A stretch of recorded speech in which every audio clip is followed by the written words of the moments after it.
नमस्कार, आप देख रहे हैं न्यूज नेशन। और जम्मू कश्मीर के राज्यपाल का बयान सामने आया है। राज्य में अस्थिरता नहीं चाहता था, मैंने किसी का पक्ष नहीं लिया, ये भी सत्यपाल मलिक ने साफ किया है। खरीद फरोख्त की खबरें आ रही थी, जिसके बाद राज्य में चुनाव करवाना चाहता हूं, ये भी सत्यपाल मलिक ने कहा है। आपको बता दें कि तमाम आरोप विपक्ष की तरफ से लगाए जा रहे थे, जिस पर सत्यपाल मलिक ने बयान दिया है। और बहुत बहादुरी के साथ फोर्सेज लड़ रही हैं। 50 से ज्यादा बल्कि 60 के करीब टेररिस्ट गन डाउन हुए हैं। इस सिचुएशन को ऑल्टर कर देते हैं हम अगर एक अस्थिर सरकार देते हैं। इसमें से जो निकलना था वो एक अपॉर्चुनिस्ट सरकार निकलती, तीसरे दिन उनके झगड़े होते, बहुत सारी खराबियां होती। तो ये मेरी जिम्मेवारी थी कि मेरा कोई इंटरेस्ट नहीं है, लेकिन स्टेट का इंटरेस्ट है, उसमें मैंने ये एक्ट किया है। और मेरी विजडम में यही था, और मैंने किसी के साथ पक्षपात नहीं किया। दूसरा पक्ष भी अपनी मेजोरिटी बता रहा था, ये भी बता रहे थे। कोई मेरे पास आया नहीं, किसी ने कोई सबूत नहीं दिया, किसी ने कोई लिस्ट नहीं दी, किसी ने कोई एमएलएस की परेड नहीं कराई। इनके पास तो 5 महीने से ज़्यादा था, अभी तो आधा ही महीना मेरे पास रह गया है। तो उस 5 महीने से अचानक इनको ये बात उठी, इसमें इन्होंने क्यों नहीं कोई अटेम्प्ट किया अगर तुम्हें बहुत यूनिटी थी। कोई नहीं आया, दूसरे पक्ष से भी नहीं आया। और मैंने ना दूसरे पक्ष के दावे को एंटरटेन किया, ना इनके को किया।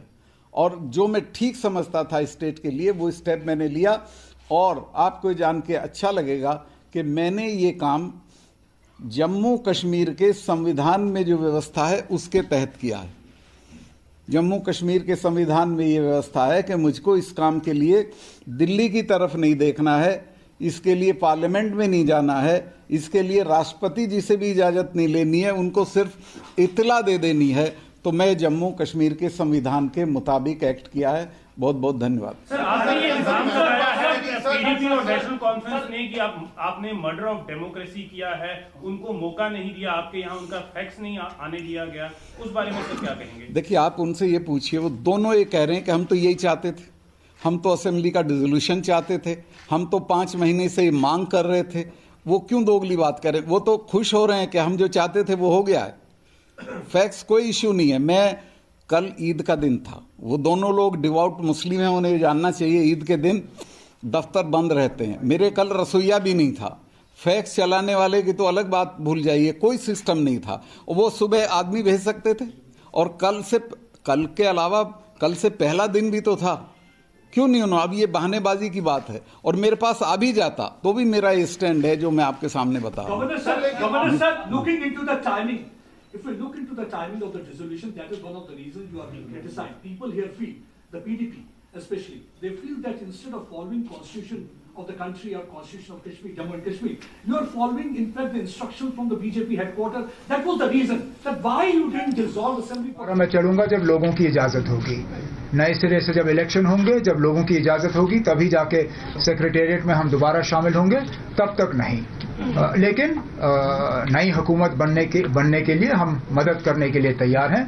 हमने कहा कि आउटसाइड सपोर्ट जो है हम एक नई हुकूमत को दे सकते हैं। और हमारा जो पार्टी के तरफ से तय हुआ था एजेंडा, वो बिल्कुल यही था कि 35A को जो है सुप्रीम कोर्ट में जनवरी में सही मायने में उसको डिफेंड किया जाना चाहिए। उसको डिफेंड करने के बाद फैसला होना चाहिए कि चीफ मिनिस्टर साहब उस वक्त इस्तीफा दें, हाउस डिसॉल्व करने का जो है रिकमेंडेशन वो गवर्नर साहब के पास भेजें, ताकि एक ही वक्त में पार्लियामेंट और असेंबली के इलेक्शन हो जाएं, नई हुकूमत बने, और उसके बाद वो नई हुकूमत जो है इस रियासत को एक नई दिशा, एक नई डायरेक्शन दें। हमारे तरफ से थोड़ी बहुत तैयारी हो गई थी। आज सुबह मैंने नेशनल कॉन्फ्रेंस की कोर ग्रुप की मीटिंग बुलाई थी, और उसमें लेजिस्लेटिव पार्टी के मेंबरों को भी बुलाया था, उनसे आखिरी सलाह करने के लिए और उनसे आखिरी इजाज़त हासिल करने के लिए। इतने में पीडीपी को शायद खबर आई कि एक नई साजिश रचाई जा रही है और एक नया क्लेम किया जा रहा है गवर्नमेंट फॉर्मेशन के लिए। और पीडीपी ने उस वक्त हमसे बात की और कहा कि हम चिट्ठी भेज रहे हैं, आप अपना जो है लेटर ऑफ सपोर्ट हमें दे दीजिए। मैंने कहा मैं अभी फौरी तौर आपको लेटर ऑफ सपोर्ट दे नहीं सकता हूं, क्योंकि मुझे अपने कोर ग्रुप और लेजिस्लेटिव पार्टी की इजाज़त की ज़रूरत है। हम कल तक ये सारे फॉर्मेलिटीज़ कंप्लीट कर लेंगे और वो चिट्ठी हम आपको दे सकते हैं, लेकिन आज मतलब कल के दिन पे वो चिट्ठी हमारे तरफ से तैयार हो नहीं पाएगी। लेकिन क्योंकि बातचीत हो गई थी इन प्रिंसिपल, दोनों कांग्रेस ने और नेशनल कॉन्फ्रेंस ने कहा कि हम ये हुकूमत बनाने में हमें कोई एतराज़ नहीं होगा, तो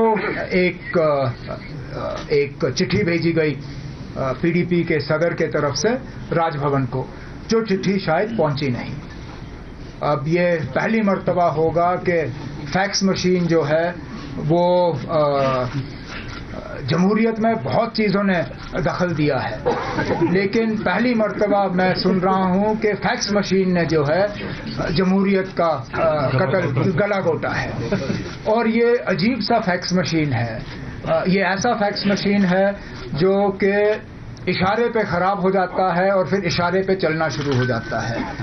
ये कैसा फैक्स मशीन है कि letter of claim for government formation वो फैक्स नहीं आता, लेकिन letter of order of dissolution of assembly वो फैक्स जो है चला जाता है। दिस इज ये जिस तरह ट्रैफिक वाले आज श्रीनगर में बार बार जगह जगह वन वे करते हैं, ये फैक्स मशीन भी वन वे फैक्स मशीन है। No incoming fax, only outgoing fax.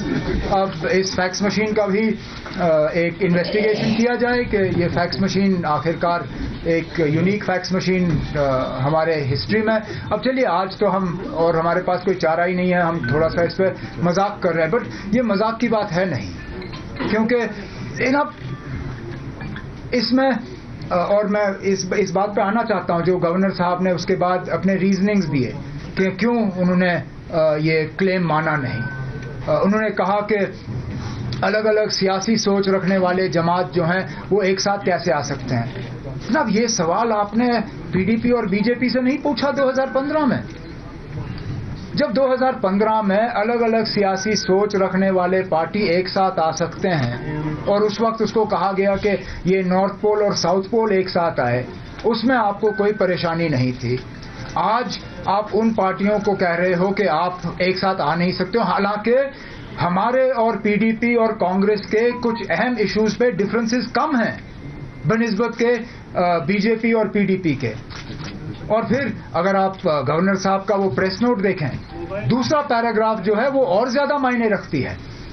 Governor साहब के पॉइंट नंबर 2 में उन्होंने कहा है कि horse trading and use of money for engineering defections had to be stopped. लेकिन अब हम तो 3 सियासी पार्टियां एक साथ आई, हमारे खिलाफ तो ये इल्जाम लग नहीं सकता कि यहां कहीं पैसे का असर इस्तेमाल हुआ होगा। लेकिन हमारी चिट्ठी के बाद जो दूसरी चिट्ठी गई जिसमें क्लेम किया गया कि हमारे पास 16 एमएलए हैं या 18 एमएलए हैं या जितने एमएलए की क्लेम की गई उस चिट्ठी में, गवर्नर साहब ने उस पर कहा है कि this is horse trading and his reports are money was changing hands. तो इसमें ये इस चीज को जो है इग्नोर नहीं किया जा सकता। अगर गवर्नर साहब ने खुद ये तस्लीम किया है कि MLAs were being bought, money was changing hands, इसमें पता लगना चाहिए लोगों को कि ये एमएलए खरीदने का काम कौन कर रहा है। गवर्नर साहब के पास अगर ये रिपोर्ट्स हैं, ये रिपोर्ट्स लोगों के सामने पेश की जानी चाहिए, क्योंकि ये हमने इल्जाम नहीं लगाया, हमने कहीं नहीं कहा कि पैसे का इस्तेमाल हो रहा था। ये गवर्नर साहब ने खुद कहा कि हॉर्स ट्रेडिंग हुई। कौन कर रहा था हॉर्स ट्रेडिंग? गवर्नर साहब ने कहा कि पैसे इस्तेमाल हो रहे थे। कौन कर रहा था पैसे इस्तेमाल? गवर्नर साहब ने कहा कि ये जो पैसे हैं, हम जानना चाहते हैं ये पैसे आए कहां से, ये किसके बहस पे पैसे जो हैं यहाँ इस्तेमाल किए जा रहे थे और कौन खरीदा जा रहा था। ये चलिए, जो हुआ हमारे साथ, जो साजिश रचाई गई, उसको हम एक तरफ रखते हैं, लेकिन जो गवर्नर साहब ने खुद अपने प्रेस नोट में तस्लीम किया है कि यहाँ लोग खरीदे जा रहे थे, ये किसके बहस पे खरीदे जा रहे थे, कौन खरीद रहा था, पैसे कहाँ से आ रहे थे, इसका जवाब जो है यहाँ के लोग जो है उनको जवाब का हक है। बाकी जहाँ तक नेशनल कॉन्फ्रेंस है, मैंने आपसे पहले ही कहा, इख्तिदार हमारी मंजिल नहीं थी, न हम इस हुकूमत में शामिल होने जा रहे थे। हमारा मकसद सिर्फ यही था कि इस रियासत को इस दलदल से हम निकालें, इस रियासत की जो खसूसी पोजीशन है उसको हम बचाएं। ये बात जानते हुए कि इस फैसले का पीडीपी को सपोर्ट करना शायद सियासी तौर सबसे ज्यादा नुकसान नेशनल कॉन्फ्रेंस को होना था। आमतौर पे लोग हमें ये कह रहे थे कि आप पीडीपी को एक नई जिंदगी दे रहे हो, लेकिन हमने अपनी पार्टी के मफाद को एक तरफ रख के सिर्फ और सिर्फ रियासत के मफाद के बारे में सोचा, और आगे भी नेशनल कॉन्फ्रेंस का यही रुख रहेगा। हम कुर्सी की सौदाबाजी नहीं करते, हम अपने असूलों की सौदाबाजी नहीं करते। हमने सिर्फ और सिर्फ इस रियासत को बचाने का जो एक बेड़ा उठाया है, हम उस पर कायम हैं। और आखिर में मैं सिर्फ इतना ही कहना चाहूँगा, जो आज बड़ी बदकिस्मती की बात है कि बीजेपी के एक सीनियर लीडर ने तंजीमों के खिलाफ उंगली उठाई और कहा कि ये पाकिस्तान के इशारों पे इन्होंने किया है। एक तो मैंने जैसे ट्विटर पे कहा, मैं आज आप सबके सामने दोहराना चाहता हूं, मैं चैलेंज करता हूं जनाब राम माधव साहब और उनके बाकी साथियों को जिन्होंने कल से ये बात की, सबूत लेके लोगों के सामने आए और दिखाएं कहां पे हम पाकिस्तान के इशारों पे चलते हैं। मैं माफी चाहता हूं राम माधव साहब, आप मेरे उन साथियों के खिलाफ जो है मैं क्या बताऊं, उनकी सैक्रिफाइस को, उनकी कुर्बानियों को आप नजरअंदाज कर लें। You are disrespecting the sacrifices of thousands of my colleagues. Almost 3,000 colleagues who refused to dance at the indications of Pakistan. They died because they did not take instructions from across the border. More of my workers have died in these 30 years than your workers have ever died. आप sacrifice हमसे पूछते हैं? आप मुझसे कहते हैं कि हमने क्या कुर्बानियां दी? इस मुल्क के खातिर हमने क्या किया वो हम जानते हैं। इस मुल्क के खातिर हमने क्या कुर्बानियां दी वो मेरे वर्कर जानते हैं। वो उस वर्कर का बेटा जानता है, उस वर्कर की बेटी जानती है, जिसके आंसू आज तक पहुंचे नहीं गए। आप हमें कहते हो कि हम पाकिस्तान के इशारों पे नाचते हैं? अगर हिम्मत है राम माधव साहब, आप अपनी जो सबूत आपके पास है वो सबूत लेके लोगों की अदालत में आ जाइए। हम भी देखते हैं आप कहां पे खड़े हैं। ये बुजदली की सियासत आप मत करिए। बहुत देखा हमने आप जैसे लोग, शूट एंड स्कूट की सियासत। आप आते हो, इल्जाम लगाते हो और पतली गली से खिसक जाते हो। हिम्मत है सबूत लेके आइए, नहीं तो माफी मांगिए। लोग देखेंगे आप में कितना दम है। अगर आप में इतनी हिम्मत है इल्जाम लगाने की, तो सबूत देने की भी आप में इतनी हिम्मत होनी चाहिए। अब शुरू में मैं सिर्फ इतना ही कहना चाहता था। मैं अब आपके सवालों का जवाब देने के लिए तैयार हूं, एक एक करके।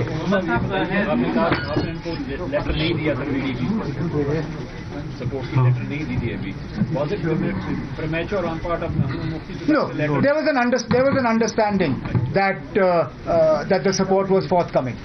I was that much we had agreed with each other. We had spoken to each other to the point where we had agreed that support would be forthcoming. The only thing was, as a responsible leader of a large party, this decision was not to be mine alone. I had to discuss this with my colleagues and get the final ratification from them, but I was confident that the case that was being prepared and the way in which the previous discussions with my colleagues had taken place, the letter would have been forthcoming today. I'll come to you. The threat to Article 35A stays because the same dispensation will be representing the state in the Supreme Court.